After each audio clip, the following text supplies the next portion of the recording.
नमस्कार दोस्तों, मैं आर्यन शर्मा और आप लोग देख रहे हैं आर्यन ऑनलाइन क्लासेस। तो फ्रेंड्स, आज की इस वीडियो में हम लोग बात करने वाले हैं कक्षा 10वीं के बिहार बोर्ड द्वारा जो मॉडल पेपर जारी किया गया हिंदी का, तो उसका जो हम लोग जो है ऑब्जेक्टिव प्रश्न को आज हल करेंगे। फ्रेंड्स, जैसा कि आप लोग को पता है कि बिहार बोर्ड ने इस बार थोड़ा सा पैटर्न चेंज किया। भाई पैटर्न क्या चेंज किया, मैं आपको क्लियर बताता हूँ। पहले आप लोग को 60 ऑब्जेक्टिव पूछा जाता था। कितना ऑब्जेक्टिव? 60 ऑब्जेक्टिव पूछा जाता है। आप लोग को पता है कि बिहार बोर्ड में 50% ऑब्जेक्टिव है और 50% सब्जेक्टिव है। तो जैसा कि आप लोग को पता है, इस बार कोरोना का महामारी चल रहा था, ऐसे में कोई बच्चा पढ़ाई लिखाई नहीं किया। सरकार ने सोचा कुछ और सा कोई ना कोई उपाय होना चाहिए, तो उसने क्या किया, 100 ऑब्जेक्टिव कर दिया। इस बार जो आपके बोर्ड एग्जाम में पूछे जाएंगे 100 ऑब्जेक्टिव, ठीक है, 100 ऑब्जेक्टिव। ज़्यादा खुश होने की ज़रूरत नहीं है, लेकिन आप लोग को जो है 50 ऑब्जेक्टिव का ही आंसर देना है। भाई 100 में 50, तो बिल्कुल आप जो है 50 में 50 ठोक सकते हैं, कहीं कोई दिक्कत नहीं होगा। तो बिहार बोर्ड के द्वारा जो मॉडल पेपर जारी किया गया, उसका आज हम लोग फुल सोल्यूशन करने वाले हैं, बिल्कुल आसान तरीका, आसान भाषा में। इसलिए वीडियो को शुरू से लेकर अंत तक देखना, ताकि आप लोग को हर बात जो है समझ में आ जाए। तो चलिए हम लोग स्टार्ट करते हैं। पहला नंबर प्रश्न है फ्रेंड्स, यहाँ पे देखा जाए, भीमराव अंबेडकर के विख्यात भाषण एनिहिलेशन ऑफ कास्ट का हिंदी रूपांतरण किसने किया था? फ्रेंड्स, मेरे आंसर बोलने से पहले आप लोग अपने मन में आंसर सोचिए। हो सके तो कमेंटों बॉक्स में कमेंट ठोकिएगा लास्ट में कि सर इतने प्रश्नों में से मैं इतने प्रश्नों का आंसर पहले से जानता था। ठीक है, देखिए, भीमराव अंबेडकर का विख्यात भाषण एनिहिलेशन कास्ट ऑफ हिंदी का रूपांतरण किसने किया? ऑप्शन देखिए, ऑप्शन अजीब तरह से दे रखा है कि बच्चा फंस जाएगा। ठीक है, यादव वाला फंस जाता है। ददई सिंह यादव, ललई सिंह यादव, रूपक सिंह यादव, ललन सिंह यादव। भाई यहाँ पे तो सब यादव है। अब इस यादव में से कौन है? देखिए, ये वाला जो है इसका राइट आंसर जो है बी हो जाएगा, Lalai Singh Yadav. Annihilation of caste का जो हिंदी रूपांतरण किसने किया था? तो ललई सिंह यादव किया था। यहाँ पे ददई सिंह यादव में मत ठोक दीजिएगा, नहीं तो बड़ा गलती हो जाएगा। ठीक है, आइए अगले प्रश्न की ओर चलते हैं हम लोग। दूसरा नंबर प्रश्न हमारे पास है, नलिन बिलोचन शर्मा का जन्म कब हुआ था? बिल्कुल, इसका जो देखिए ऑप्शन ये दे रखा है, 18 फरवरी 1916, 14 जनवरी 1916। ऑप्शन सी है 3 जनवरी 1916, 12 फरवरी 1916। भैया यादव वाला चीज़ काहे न भूलेगा, यहाँ पे तारीख बदल दिया है, लेकिन देखिए सब जगह क्या है 16, मतलब 16 में हुआ था। तारीख आप लोग को बताना है, याद नहीं है, कोई बात नहीं, आज से आप लोग याद रखेंगे। 16 याद रहेगा, 16 2 18 होता है। ठीक है, तो इस तरह से आप लोग याद रखिएगा। नलिन बिलोचन शर्मा का जन्म 18 फरवरी कब? 1916 में हुआ था। अगला प्रश्न, आइए यहाँ पे तीसरे नंबर सवाल की ओर आते हैं। सेन साहब की कितनी लड़कियां थी? तो सेन साहब जो थे उनकी कितनी लड़की थी? 5 लड़की थी। सेन साहब की कितनी लड़कियां? 5। ठीक है, चलिए अगला प्रश्न, अगरजा, अगरजा शब्द में पढ़ते हैं, अगरजा, गर्जा, क्या बोल रहे हैं? अगरजा, गर्जा, गर्जा जो है पढ़ते हैं। इसका राइट आंसर हो जाएगा ए। अगला प्रश्न हम लोग देख लेते हैं, 5वां नंबर, एकदम झकास तरीका से हम आपको बताएंगे। मदन किसका बेटा था? अब देखिए, मदन किसका बेटा था? ऑप्शन यहाँ पे दे रखा, आप लोग को दिख ही रहा है, कोई दिक्कत नहीं। मदन किसका बेटा था? तो डायरेक्ट आज ये गिरधर लाल का बेटा था। किसका था? गिरधर लाल का बेटा था। आपका भी नहीं है, हो सकता गिरधरे लाल का होगा। चलिए कोई दिक्कत नहीं, इससे मजाक कर लिए। 6ठे नंबर प्रश्न है, महारानी विक्टोरिया के द्वारा किसे नाइट का उपाधि प्रदान की गई है? देखिए, महारानी विक्टोरिया, और विक्टोरिया पार्क कहाँ है? कलकत्ता में, आप लोग को याद होगा। और नहीं याद हो तो हम बता दिए ना, विक्टोरिया पार्क जरूर जाइएगा घूमने के लिए। ऑप्शन ए है यतेंद्र मिश्र को, ऑप्शन बी है मैक्स मूलर को, ऑप्शन सी है महात्मा गांधी को, ऑप्शन डी है भवानी शंकर त्रिवेदी को। तो भाई साहब, महारानी विक्टोरिया के द्वारा किसे नाइट की उपाधि, नाइट की जो है उपाधि दिया गया था, प्रदान किया गया था। अब देखिए 6ठे नंबर का राइट आंसर हो जाएगा मैक्स मूलर। जैसा नाम वैसने आदमी को यहाँ पे दिया था। ये हिंदी नाम है, सब तीनों ऑप्शन जो है हिंदी नाम है। अभी विक्टोरिया अलग है, महारानी विक्टोरिया नामो वैसने, और दिया भी था उपाधि मैक्स मूलर को। ठीक है, अलग तरह के नाम वाले को, इस तरह से याद रखेंगे। 7वां नंबर है फ्रेंड्स, यहाँ पे देखा जाए 7वां नंबर कह रहा, हिंदी कविता में प्रपद्यवाद में प्रवर्तक कौन है? ऑप्शन ए है मैक्स मूलर, ऑप्शन बी है नलिन बिलोचन शर्मा, ऑप्शन सी है अशोक वाजपेयी, ऑप्शन डी है अमरकांत। तो 7वां नंबर का आंसर हो जाएगा नलिन बिलोचन शर्मा, बिल्कुल राइट आंसर। अगले प्रश्न की ओर आ जाइए। यहाँ पे है आत्मसात, आत्मसात शब्द में प्रत्यय कौन है? देखिए जब प्रत्यय वाला आवे ना तो उसको जोर से बोलिए, आत्मसात आत्मसात। अब देखिए इसका जो है आत्मसात का जो है इसमें प्रत्यय ढूंढना है, तो आत्मसात का जो ये आधा यहाँ से है ना, तो मो सात, ये आत्मसात जो है ये पूरे यहाँ पे आ गया, ठीक है। तो ये इसका राइट आंसर बी हो जाएगा। अगला प्रश्न की ओर चलते हैं। नंबर प्रश्न देखिए फ्रेंड्स, विचार और वितर्क किस लेखक का रचना है? Option A Hazari Prasad Dwivedi, option B Mahatma Gandhi, option C Gunakar Mule और ऑप्शन डी यतेंद्र मिश्र। देखिए 9 नंबर का जो राइट आंसर हो गया हजारी प्रसाद द्विवेदी। अगला बार आइए 10वां नंबर सवाल, ये नाखून बार बार क्यों बढ़ता है? तो हम भी बचपन में थे यही सोच रहे थे कि भाई नाखून क्यों बढ़ता है, और नाखून काटते हैं तो खून काहे निकलता था, यही सोचते थे। आप लोग क्या सोचते थे कमेंट में ज़रूर बताइएगा। नाखून बार बार काटते रहना और अलंकृत करते रहना निरूपित करता है, किस चीज़ को निरूपित करता है? देखिए नाखून बार बार काटते रहना किस चीज़ को निरूपित करता है? तो आप लोग को 10 नंबर का जो आंसर करना है सौंदर्य बोध और सांस्कृतिक चेतना को। अब देखिए कुछ लड़का लड़की है कि एथोत बराबर नाखून बना के रखेगा, अच्छा नाखून बढ़ाना अच्छा व्यवहार थोड़े है, और सुंदरता थोड़े वो बढ़ाते हैं नाखून, ये सारा चीज़ नहीं होगा। इसका राइट आंसर ये होगा सौंदर्य बोध और संस्कृति की चेतना करना, कि नाखून से आप लोग को भी पता होगा स्वास्थ्य खराब होता है, ठीक है, इसलिए नाखून नहीं रखना चाहिए। घृणा शब्द का विलोम क्या होगा? देखिए घृणा करना, किसी चीज़ को देखते करते ना बड़ा खराब लगता है, तो 11 नंबर में है घृणा। तो घृणा का की हो जाएगा विलोम शब्द, मतलब उल्टा, घृणा का की प्रेम। ऑप्शन बी जो है राइट आंसर। ईयर में तो पटाख से ठोक देना है, कोई दिक्कत नहीं, इसमें ज़्यादा डिस्कस करने की जरूरत नहीं।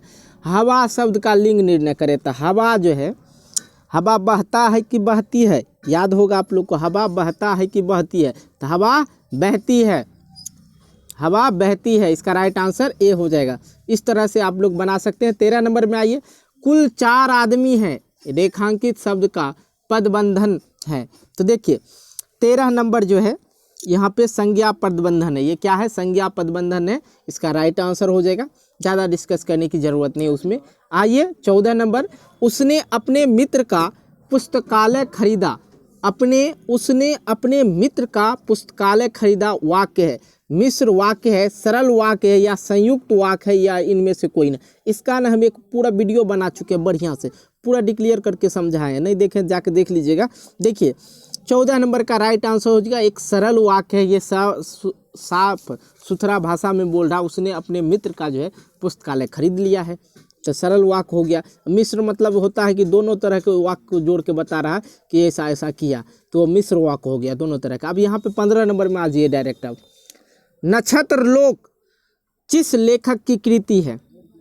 देखिए ऑप्शन ए है विनोद कुमार शुक्ला, ऑप्शन बी है गुणाकर मूले, और ऑप्शन सी हजारी प्रसाद द्विवेदी, और ऑप्शन डी है मैक्स मूलर। तो देखिए हम आपको 15 नंबर का राइट आंसर बताते हैं, बी हो जाएगा इसका राइट आंसर, बी गुणाकर मूले। अगला प्रश्न 16 नंबर है। 16 नंबर है, किसकी उपमा दी जाए, किसकी उपमा दी जाए के लिए एक शब्द, मतलब इसके लिए जो किसकी उपमा दी जाए के लिए एक शब्द ढूंढना है। तो देखिए 16 में उपमान दे रखा है, उपाधि दे रखा है, और उपहार दे रखा है, या उपमेय दे रखा है। तो देखिए उपाधि होता है, उपमा का मतलब होता है किसी को उपाधि देना, तो ये उपाधि हो जाएगा, इसका राइट आंसर बी हो जाएगा, ठीक है। अगला प्रश्न आइए 17 नंबर, मराठी भाषा का लिपि क्या है? तो मराठी भाषा जो है का लिपि क्या है? तो जैसे आप लोग को हिंदी में लिखते हैं ना देवनागरी लिखते हैं ना जी, तब मराठी भाषा का यदि पूछ रहे लिपि तो आप लोग को क्या बताना है? देवनागरी लिपि ही, मराठी भाषा भी देवनागरी, हिंदी भी देवनागरी, तो याद रखना है देवनागरी है, ठीक है।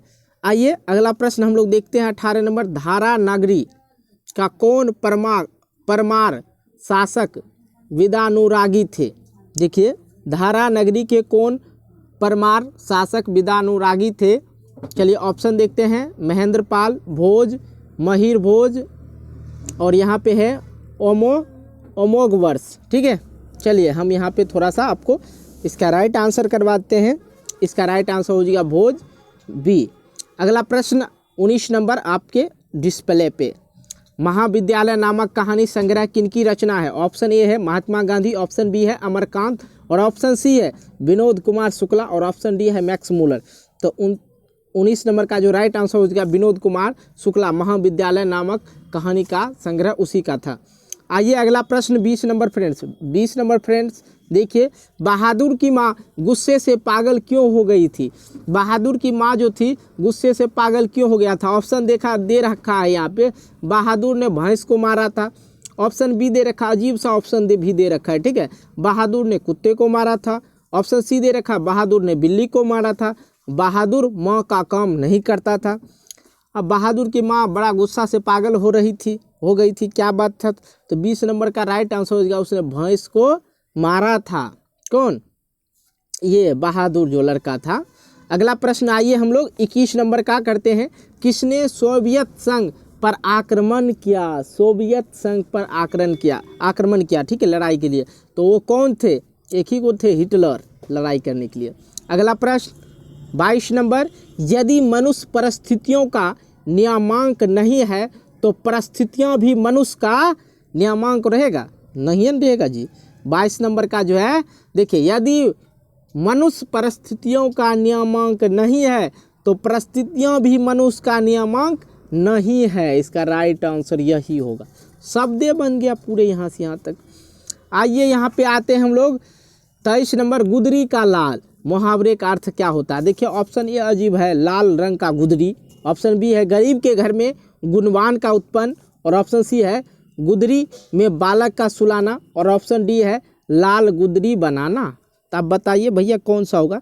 एकदम देखिए एक अजीब सा जो है, ये सारा 3 ऑप्शन आप लोग को अजीब सा मिल जाएगा, लेकिन एक हटके है कि गरीब के घर में गुणवान का उत्पन्न होना, मतलब गुदरी का लाल होना होता है। आइए फ्रेंड्स अगले प्रश्न की ओर हम लोग। गणेश शब्द का पर्यायवाची शब्द देखिए 24 नंबर है, गणेश शब्द का पर्यायवाची शब्द। तो गणेश लंबोदर गणेश को ही बोला जाता है, ठीक है। इसका राइट आंसर ए ही हो जाएगा, ज़्यादा डिस्कस करने की ज़रूरत नहीं है। आइए यहाँ पे हम लोग देख लेते हैं। हाँ, प्रतिदिन 25 नंबर में है, प्रतिदिन कौन समास है? प्रति, देखिए जैसे टूटे वर्ड बोलने में, हम जब बोल रहे हैं ना समास वगैरह में जो है प्रतिदिन, मतलब प्रतिदिन कौन सा समास है, ठीक है। 25 नंबर का राइट आंसर हो गया अव्ययी भाव समास। समास वाला एक वीडियो बन चुका है, कौन सा समास रहता है नहीं रहता उसका एक वीडियो बना, ठीक है। ट्रिक से डायरेक्ट पकड़ लीजिएगा तो ज़रूर जाके देख लीजिएगा, चैनल में ढूंढ लीजिएगा, नहीं तो हम डिस्क्रिप्शन बॉक्स में लिंक दे देंगे। यशोधरा शब्द का संधि विच्छेद क्या होता है? यशोधरा, यशोधरा, यश जोर धरा, इसका राइट आंसर ए हो जाएगा। अगला प्रश्न आइए 27 नंबर यहाँ पे देख लिया जाए। 27 नंबर, इनमें शब्द वाक्य कौन है? इनमें शुद्ध वाक्य कौन है? शुद्ध वाक्य सुना है। तो यहाँ पे देखिए ऑप्शन ए है, शब्द तो केवल संकेत मात्र है, शब्द तो केवल संकेत है, शब्द तो केवल संकेत मात्र ही है। और यहाँ पे ऑप्शन डी है, इनमें से कोई नहीं। अब देखिए 27 नंबर है, शब्द तो केवल संकेत मात्र है। तो इस चीज़ को हम लोग ऐसे भी बोल सकते हैं, मात्र बोलने की ज़रूरत नहीं है, शब्द जो है केवल संकेत है। इसका जो है ये सही है वाक्य, ठीक है। इसका राइट आंसर बी हो जाएगा। आइए इसी तरह आगे के प्रश्न को करते हैं। 28 नंबर, कवि घनानंद किस बादशाह के यहाँ मीर मुंशी का काम करते थे? अब देखिए कवि घनानंद किस बादशाह के यहाँ मीर मुंशी का काम करते थे? ऑप्शन ए है हुमायूं, ऑप्शन बी है मोहम्मद शाह रंगीले, वाह रंगीला मिजाज के था। ऑप्शन सी है बाबर और ऑप्शन डी है अकबर। तो 28 नंबर का आप लोग को आंसर करना, जानते हैं तो कर दीजिए ना कमेंट। चलिए इसका आंसर बताते हैं, मोहम्मद शाह रंगीला के यहाँ, ठीक है। आइए 29 नंबर को करते हैं। जन्म के 6 घंटे बाद किनकी माता का देहांत हो गया? ऑप्शन ए है गुरु नानक, ऑप्शन बी है सुमित्रानंद पंत, ऑप्शन सी है रामधारी सिंह दिनकर और ऑप्शन डी है प्रेम धन। तो प्रेम धन आप लोग को याद होगा, ये वो मूवी आया था ना, प्रेम धन पायो।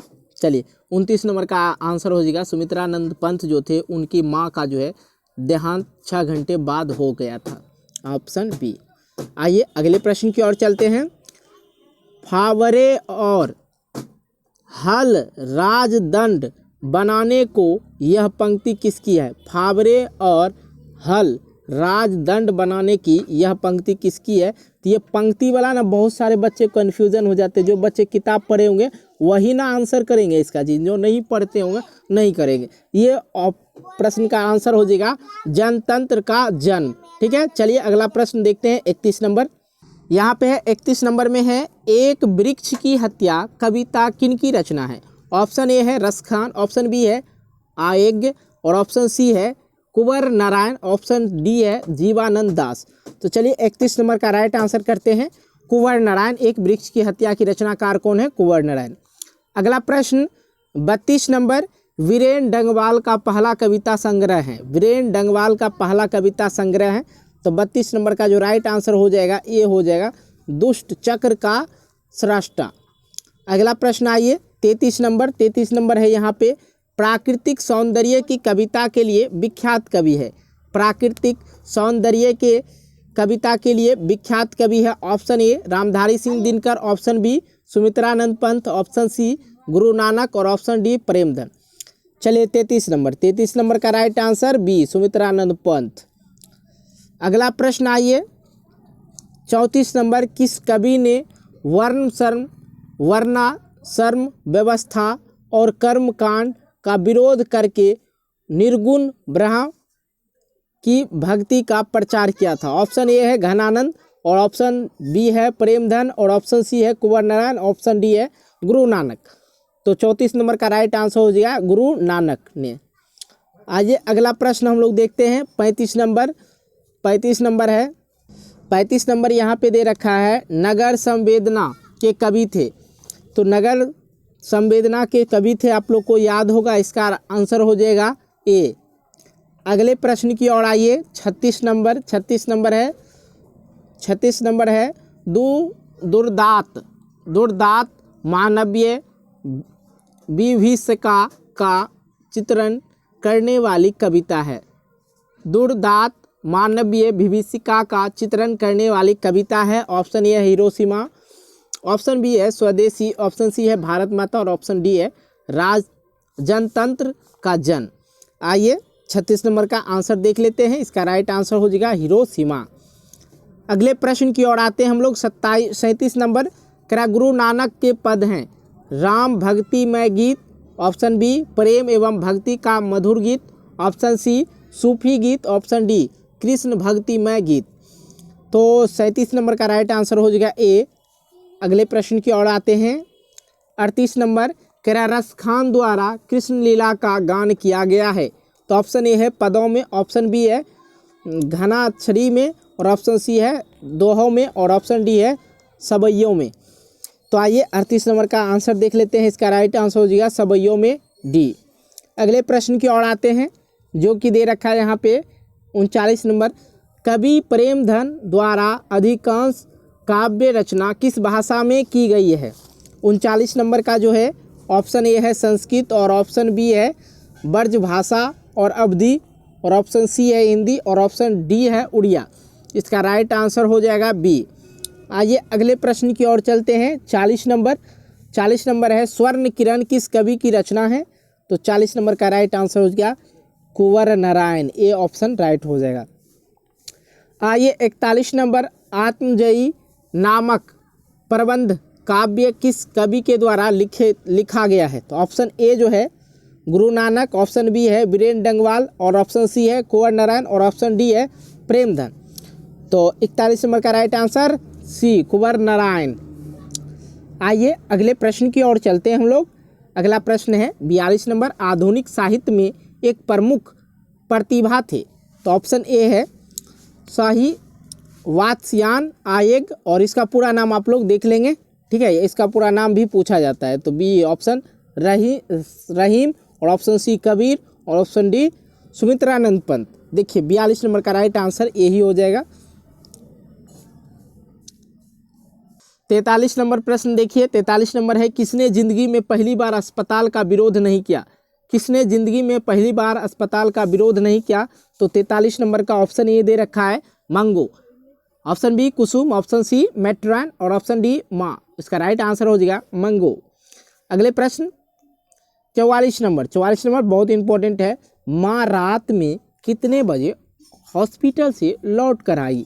ऑप्शन ए है 11:15 बजे, 7 बजे, 10 बजे, 11 बजे। तो 11 बजे वाला ऑप्शन मिल रहा है। देखिए 44 नंबर का राइट आंसर ए हो जाएगा 11 बजे। ठीक है, आइए थोड़ा सा दिमाग लगाते हैं 45 पे। गांव में जुआरी किस्म के व्यक्ति कौन थे? तो भैया जुआरी याद हो गया होगा ना, जुआरी कौन थे? 45 नंबर का राइट आंसर हो गया रंगरप्पा। रंगरप्पा जुआरी भी थे, बाकी शराब भी पीते थे ना। आइए 46 नंबर देखते हैं। सात कौड़ी होता है किस भाषा के प्रमुख कथाकार है? देखिए ऑप्शन ए है बंगला, और ऑप्शन सी है उड़िया, और ऑप्शन सी है हिंदी, और ऑप्शन डी है संस्कृत। तो 46 नंबर का राइट आंसर उड़िया हो जाएगा। आइए अगले प्रश्न की ओर। 47 नंबर, देवी नदी बांध के नीचे किसका घर था? तो इस तरह भी पूछा जा सकता है, नदी के नीचे किसका, बांध के नीचे किसका घर था? ठीक है, तो आप लोग को इसका राइट आंसर पता होना चाहिए, लक्ष्मी का। अगले प्रश्न, मंगू के अलावा माँ को कितनी संतान थी? मंगू के अलावा माँ की कितने संतान थी? तो इसका राइट आंसर 2 हो जाएगा। अगले प्रश्न की ओर आते हैं। 49 नंबर, किसने सीता को क्या है रसमलाई भेजी थी? बाप रे, मन कर गया खाने का। किसने सीता को रसमलाई भेजी थी? ऑप्शन ए है पुष्पा, ऑप्शन बी है नारायण, ऑप्शन सी है राधा, ऑप्शन डी है भावरी।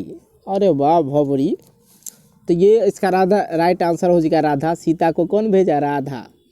आइए अगले प्रश्न की ओर चलते हैं। और फ्रेंड्स 50 नंबर, देखिए बोलते बोलते गला बज गया, आप लोग वीडियो को लाइक नहीं करते, इसलिए इस बार जो है वीडियो को दबा के लाइक कीजिए और कमेंट कीजिए आप लोग को कहाँ तकलीफ हो रहा है। हम जरूर आपके लिए एक वीडियो जरूर मिलाएंगे। ठीक है, तो चलिए देख लेते हैं। गला फंस गया, जरूर लाइक कीजिएगा और चैनल पर नए हो चैनल को सब्सक्राइब भी कर लीजिएगा। सीता के बड़े लड़के का क्या नाम था? तो भैया कैलाश, हुलास, विकास, सुभाष। तो इसका राइट आंसर हो जाएगा ए राइट आंसर। आप चाहें तो आप हमसे बात करने के लिए आप हमें इंस्टाग्राम पे भी फॉलो कर सकते हैं। इंस्टाग्राम आईडी आप लोग को मिल जाएगा। आप लोग नहीं तो लिख सकते हैं ARYAN आर्यन और without space Roy, without space Sharma. ठीक है, तो चलिए मिलते हैं एक नई वीडियो को लेकर, तब तक के लिए बाय, जय हिंद, जय Bharat, take care, good night.